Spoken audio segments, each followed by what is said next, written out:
হযরতে আল্লামা বদরুদ্দিন ইবনুল জামা তার কিতাব তাযকিরাতুস সামি ওয়াল মুতাকাল্লিমের মধ্যে বলে আল ইলমু সালাসাতু আশবারিন, বলে এলম হচ্ছে, জ্ঞান হচ্ছে 3 গজ।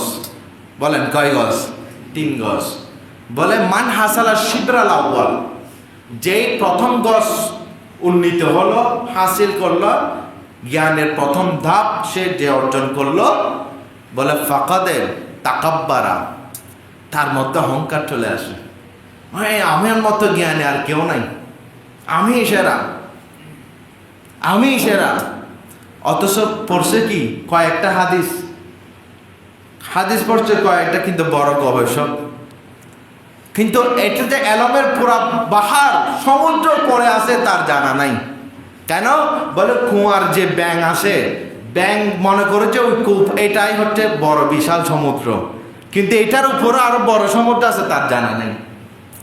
ওয়ামান হাসালা শিবরা থানি, আর যে ব্যক্তি দ্বিতীয় গজ হাসিল করলো, জ্ঞানের দ্বিতীয় ভাগ অর্জন করলো, বলে ফাকাদে তাওয়াদা, সে তখন আস্তে আস্তে তার মধ্যে একটা অনুভূতি আসে, জ্ঞান তো অনেক আরো বিশাল গভীরতা আসে জ্ঞানের। সে তখন একটু বিনয় হয়ে যায়, কারোর সাথে কথা বলতে একটু হুঁশিয়ার হয়ে যায়। ওয়ামান হাসানা শিবরা থানি সালেসা, আর যে তৃতীয় গজ হাসিল করলো, জ্ঞানের শেষ ভাগ তৃতীয় গজ, বলে ফাহুয়া ইয়ালামু আন্নাহু লা ইয়ালাম, বলে তখন সে জানতে পারে আসলে সে কিছুই জানে না। জোরে বলি সুবহানাল্লাহ। অর্থাৎ সে জানতে পারে যে খিরে, আমি তো এতদিন যা অর্জন করলাম এগুলোতে কিছুই না, এখন তো এলমের এমন বিশাল সমুদ্র আছে যেটার কুল কিনারা নাই। এই জন্য দেখবেন বড় বড় যারা আলেম আসে, বড় বড় শাইখুল হাদিস, তারা কাউকে ভুল ধরতে যায় না।